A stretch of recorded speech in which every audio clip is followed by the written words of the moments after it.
Hey guys, welcome back.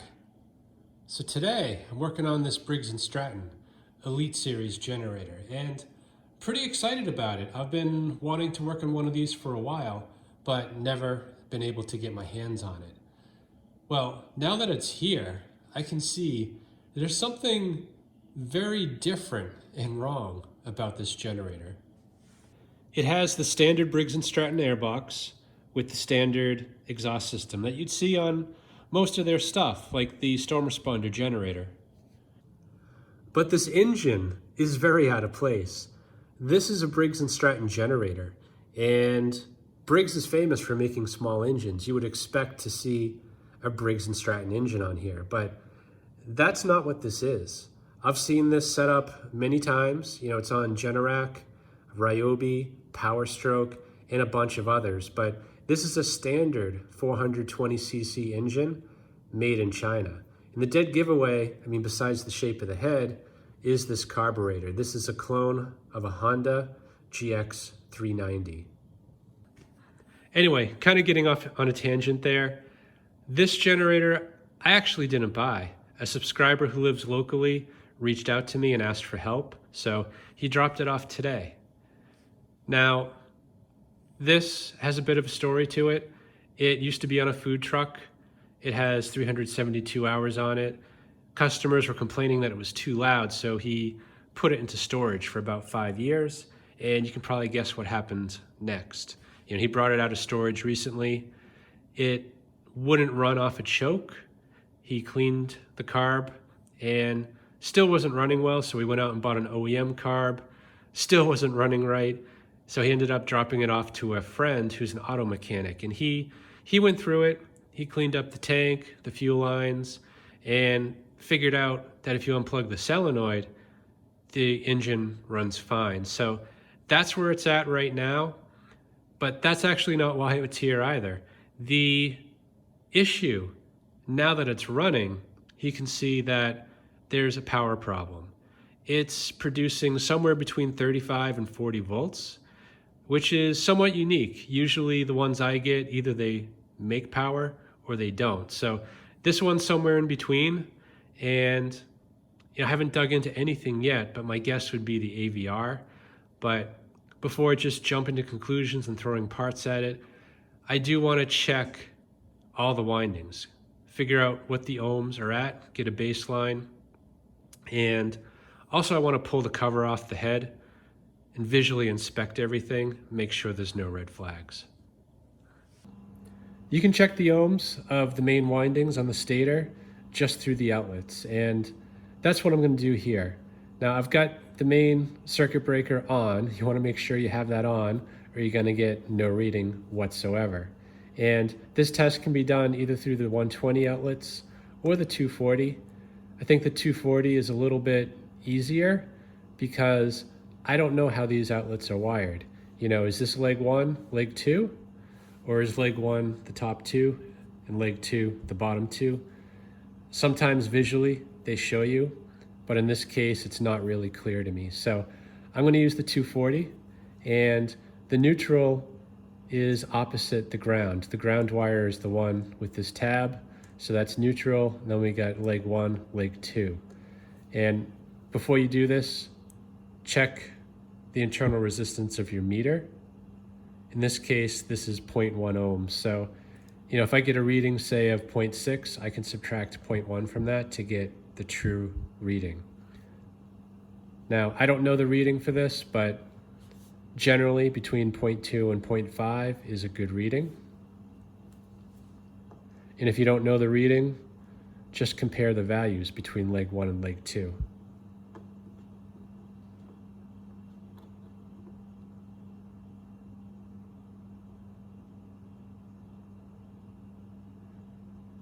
That's a good reading. We're at 0.2, and the real reading is 0.1, so that's excellent.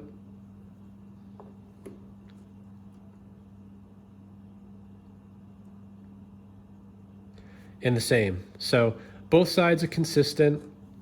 That's very promising. It doesn't guarantee your stator's good for a couple reasons, but I guess the first reason being that this is a low voltage test. This is a cheap meter. But if that number was really high or 0 or open lead, then you got a problem. In this case, things look okay. I don't think we have a problem, but again, this is just testing that we have something within range. It's not a guarantee. Let me get the cap off the power head and we'll do the rest of the testing down there.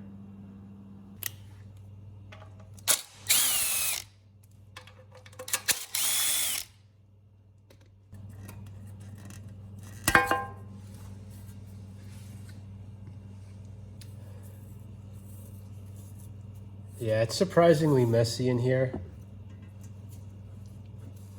I'm not sure if there was a critter or what, but that's a bit of a red flag.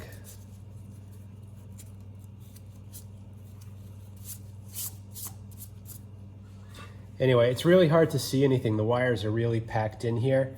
So I'm gonna just pull these bolts on the AVR so we can get a better look.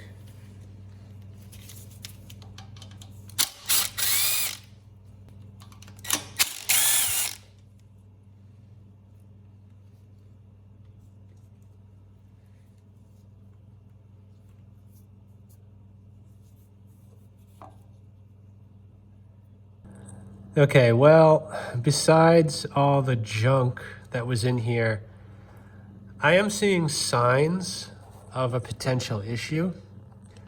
If you look here on the windings, especially that one toward the bottom, it looks pretty dark and crispy. The rotor itself looks to be in pretty good shape. So I am suspicious of the stator. You know, maybe that's not the main winding. It could be one of these windings here providing power to the AVR. So I'm gonna get the wires unplugged from the brush and, you know, this wire here, which is what is supplying power to the AVR, and test the ohms on these windings as well as the ohms through the brushes. Yeah, and it almost looks like someone was in here before me.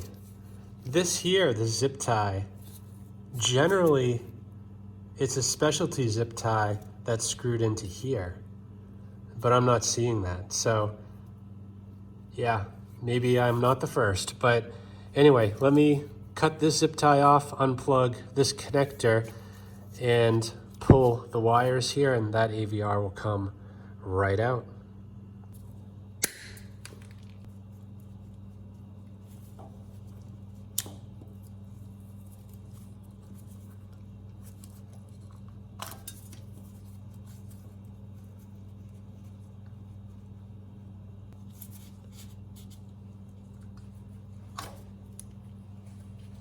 Okay, so first I'm going to test the resistance through the brushes. Now, most rotors I measure are between 50 and 70, but you know, anywhere between 7 and 100 might be okay depending upon the generator.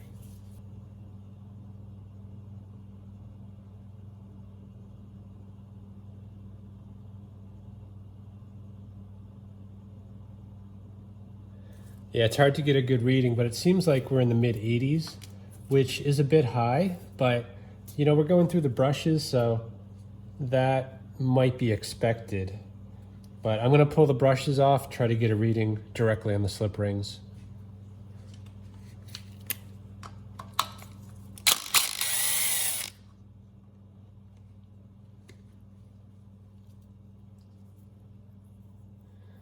And the brushes are a bit worn, but I don't see any damage.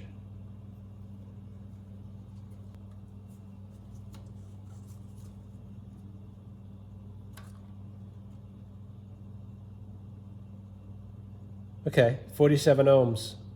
So the rotor is actually in good shape, other than the fact that, you know, the brushes are a bit worn.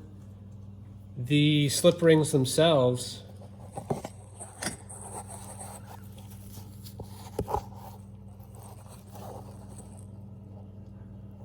the slip rings themselves are also pretty dirty. So those could be cleaned up. You know, potentially that is the issue. Focus. So the rotor ohms is very good at 47. Through the slip rings, it's like double that. So those slip rings are pretty dirty, most likely have to be cleaned. But yeah, let's continue on here. Now, this color scheme I'm a little bit less familiar with. Usually it's 2 blue wires. Those are the ones that supply power to the AVR. And then the green and the white are more the sense winding, which I don't suspect is the issue here, because even if that was bad, usually the default is that the AVR goes to full power, which we're not getting, but I'll check them both. So on the yellow wires, I would expect somewhere around an ohm, give or take maybe half an ohm.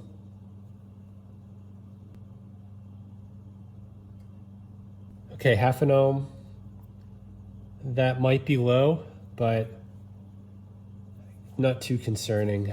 And then these wires I would expect to be similar to the main winding, probably around 0.2, 0.3.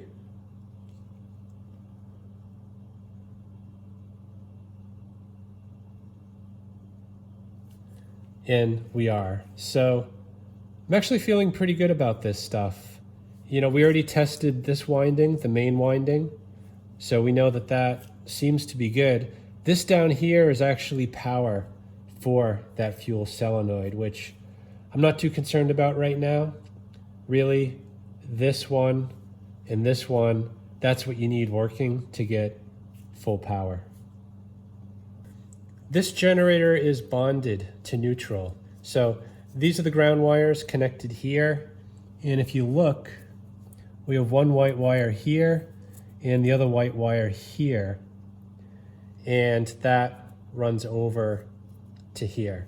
So what I want to do is just temporarily disconnect the ground wire and then check each winding to the ground of the frame and make sure there is no connection.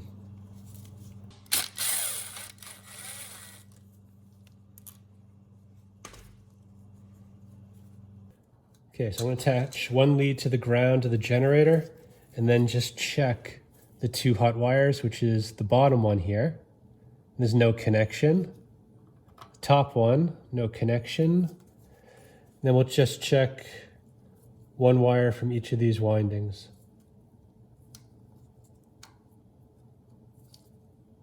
Okay, good. Okay, well that's all I really wanted to check. We don't have any connections to ground. The ohms readings are present. Main windings look good from an ohms point of view. And the yellow wires seem a bit low, but I'm not overly concerned about that yet. I'd say that the smoking gun here is probably the resistance through the brushes to the slip rings. Not saying that's the problem, but that is a problem. So I'm going to put it back together just like it is, bring it outside, see what we get, bring it back in, clean up those slip rings, maybe put some new brushes on and try it again.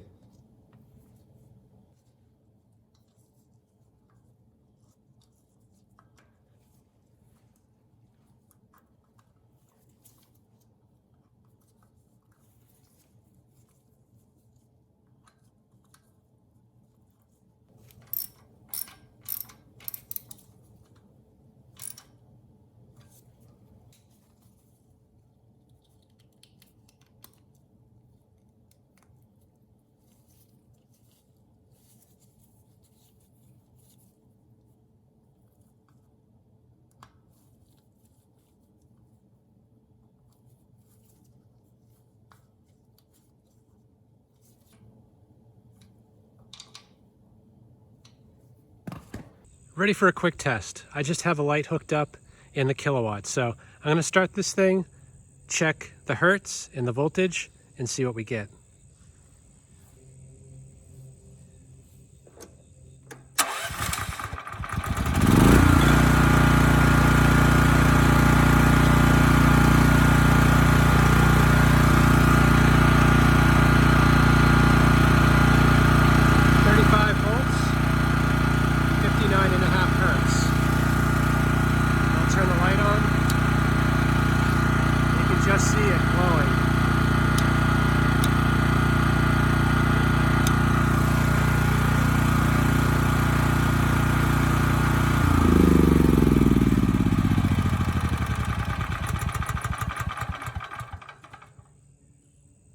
So I am very suspicious of the AVR, and that is the easiest thing to change out. So I'm going to swap that out first, see if there's any change.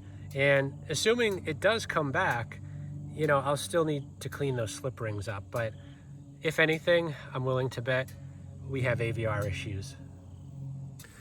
So this is the assortment of AVRs I have to choose from. Now, this is the one I pulled off. And the important thing to check here is the capacitor. This is 470. And all these are actually 470 as well. So I could use any one of these. And this one's actually a little bigger at 680. But when comparing kind of the board design, this one here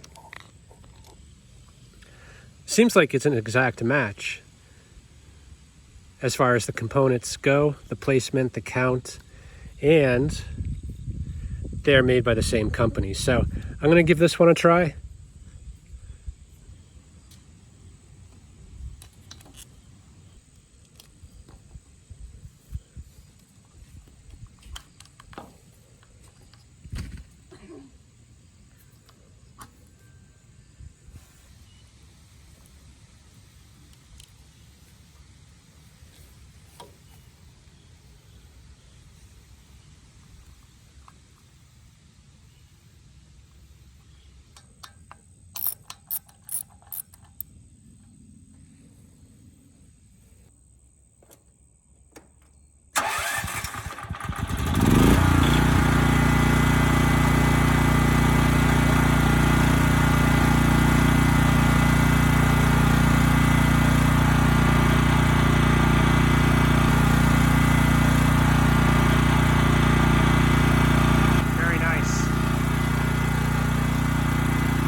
So I may have dodged a bullet on this one. It's making power. 108 volts, engine speed's 59 hertz. So voltage is low, engine speed's low. I'm gonna pop that new AVR off, turn the potentiometer, and check the voltage again. I wanna get it to about 120 volts, and then I'll worry about the engine speed.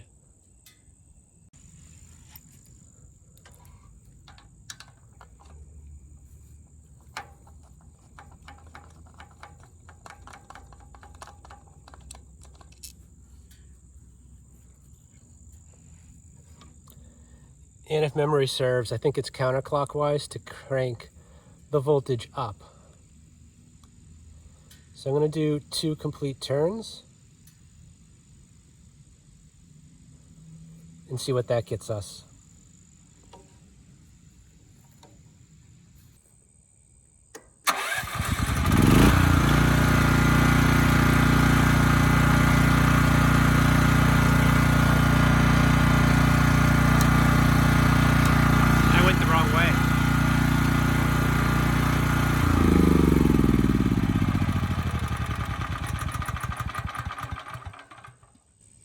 Okay, I went the wrong way. I think there's a little confusion here in my head. I just worked on a Generac where counterclockwise was up, and on this one counterclockwise is down. So there is a difference, apparently, between potentiometers and what you're gonna see. So let me turn that 2 turns back. I guess the good news is we know each turn changed at about 2 volts. So I'm gonna turn it 2 turns back to get it to where it was, which is 108 volts.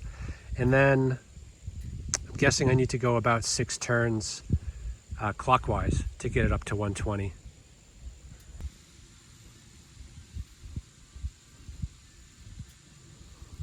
Okay, so we're back where we are. 1,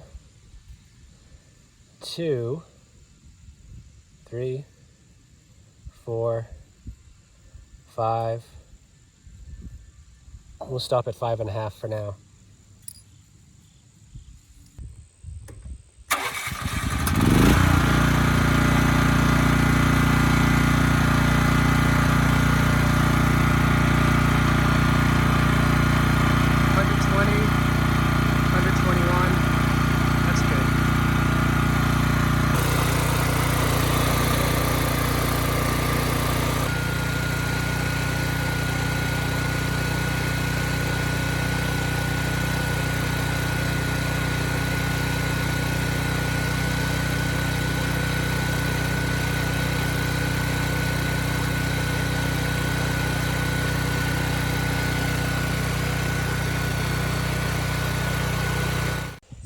So now that we have proper voltage, proper engine speed, I'm gonna start it up, throw 3000 watts on it, make sure things stay good.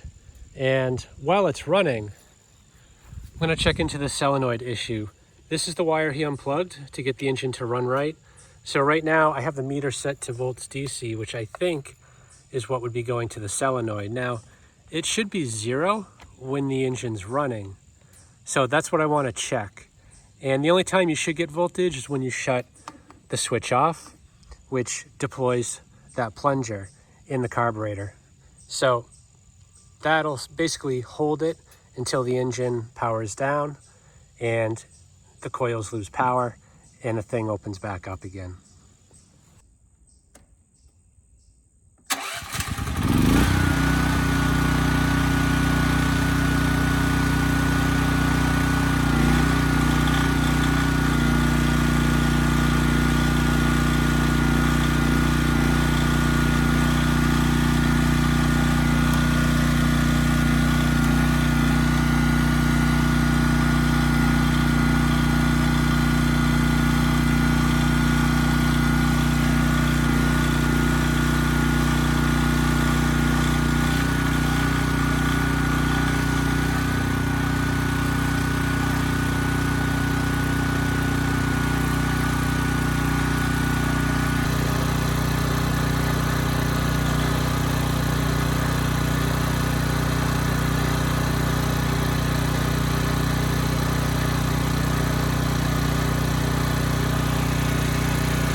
Yeah, it seems to be okay. The only time it sent voltage into the solenoid winding is at shutdown, and that's exactly how it should work. And after plugging this in, the engine kept running fine. So I don't think we have an issue there. And on the load side, we also did pretty well too. 3000 watt load, engine speed held at 60 hertz. Voltage was dead on. I think it was around 120, 121 volts. And those numbers are all good. So I think electrically and mechanically, we're in pretty good shape. I'm just gonna get this thing back inside, clean it up a bit, clean the slip rings and the exterior, and change the oil. Actually, the oil is very overdue. So I'm gonna do that now while it's hot.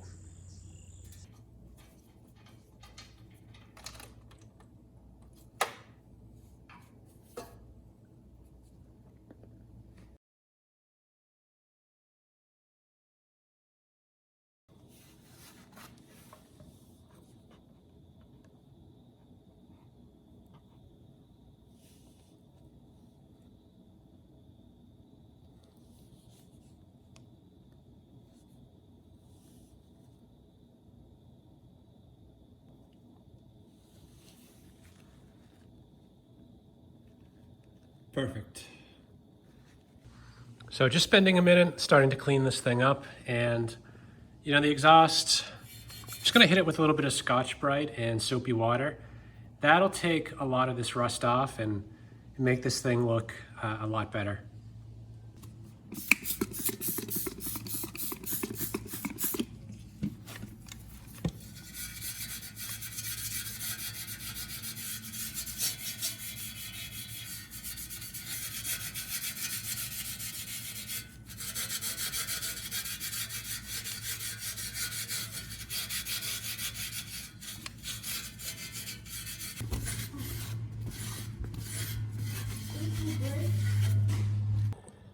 Okay, so I got the brushes off again. Gonna clean those slip rings. I'm not really gonna be able to show you much when I'm doing this, but the way you do it is, well, the way I do it is with a piece of Scotch-Brite cut roughly to the diameter or the width of the slip ring. And I have a rotor here to show you. This one's already been cleaned. You know, you're just going like this. And, you know, you rotate the engine a little, do it some more until you get all the surfaces cleaned up. Now, you do have to be especially careful. You see down here, there's a wire connected to a terminal, and same on the other side. When you're polishing these rings, you do not want to knock into that wire and knock it off, because if you do, your rotor is going to be junk. So let me spend a few minutes cleaning that up and I'll show you the end result. Okay, so that's the end result.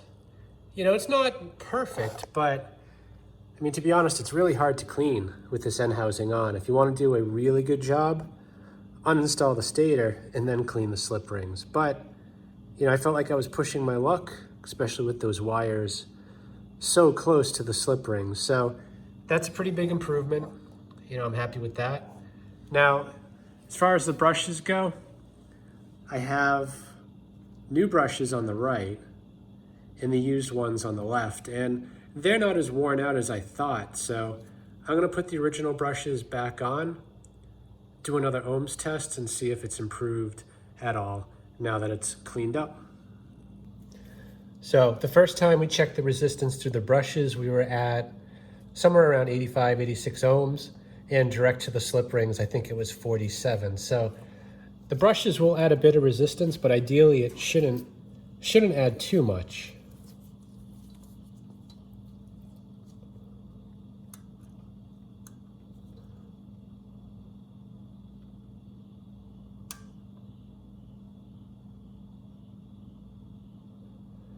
Yeah, that's good. 49 ohms through the brushes. So, you know, my theory on why these AVRs blow is that the slip rings get dirty. It was double the resistance through the brushes as it normally is. So the AVR probably had to crank out a lot more juice to reach 120 volts and ultimately led to it failing. So now the resistance is pretty negligible through the brushes, and we got a new AVR anyway, so hopefully this will last a while. So I'm gonna throw that AVR back on, get it all clipped in, tightened down, throw that cap back on.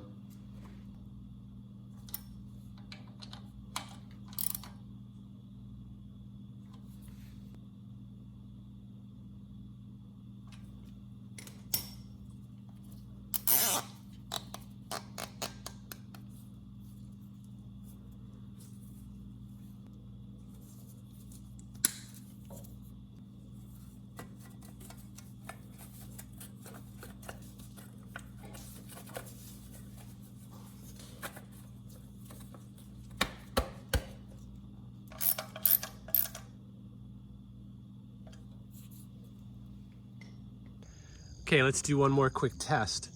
You know, now that I've cleaned those brushes, I want to make sure I haven't changed anything for the worse.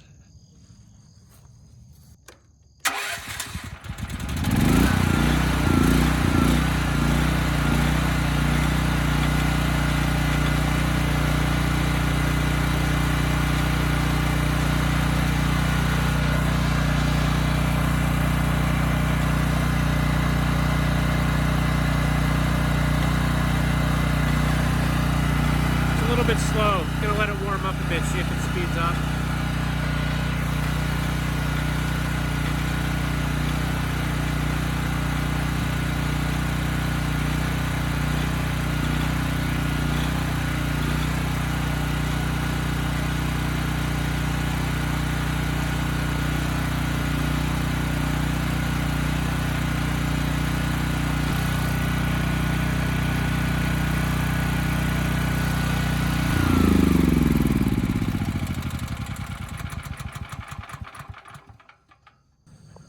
Okay, well, I didn't mess anything up. You know, we still get good power output, but the engine speed's a little slower than I would have expected given what I'd set it to earlier. That's the first thing. The second thing is that it is hunting a bit, and I didn't notice that before. So this carburetor thankfully has a drain on it, and this is a new carb, so I doubt there's much going on here, but I want to crack that drain, just make sure there's no water in the system. And the second thing is that, you know, this thing was hunting under no load. And, you know, I thought back to something that the person mentioned who dropped this off, and that's once they got it running, it was running slow. So he did already drive the screw in to increase the speed, and I did it even more the other day, which doesn't make a lot of sense why you would have to do that. And when looking at the adjustment screw here on the side, you can probably see, if this wire wasn't in the way, that the screw, which is right there, is driven all the way in. So there's really no adjustment left. And that's not right. There should be some play on that to go in either direction. So what I'm thinking happened is that the spring here on the governor arm was most likely disconnected and put back in the wrong hole. So you can see there's 6 positions there, and it's on the second one out from the governor shaft. And if you look at the third one out, you can actually see what looks like a bit of wear. So I'm guessing that that's where that spring is supposed to go. Now, by putting it on the wrong hole to the left, you'll decrease the spring tension and decrease the engine speed. So I'm gonna move it one further out. It's gonna pull the spring harder and run the engine faster. So I'm gonna back that screw back out, reset the speed, and this also adjusts the sensitivity of the governor. The further in you go to the shaft, the more sensitive the engine is under load, you know, as far as maintaining the speed goes. So you bring it in too far, it actually can just start hunting and oscillating for no reason because it's now too sensitive. So that's probably what's going on here, but let me just drain the bowl, move the spring, back off that screw, and then I'll reset the speed and see if things sound any better.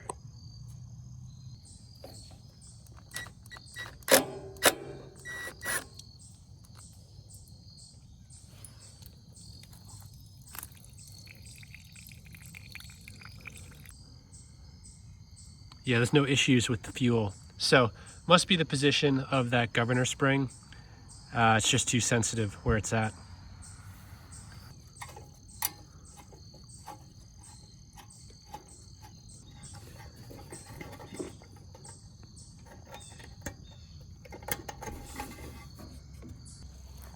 Okay, let's try this again. I dialed the adjustment screw way back, so hopefully it's below 60 Hertz when I start this.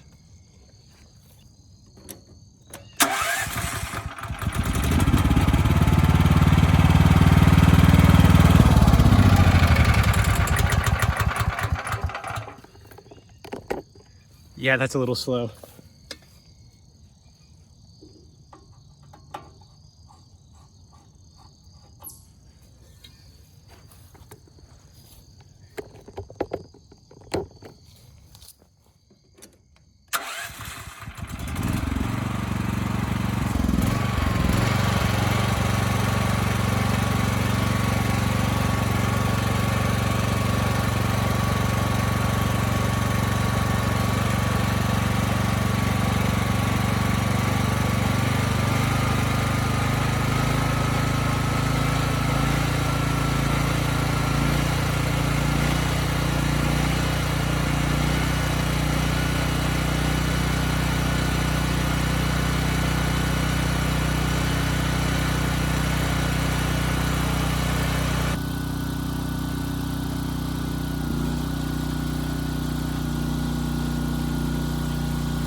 Okay, good. The hunting, the surging, it's gone. and I retested it under load just to make sure the governor response was good.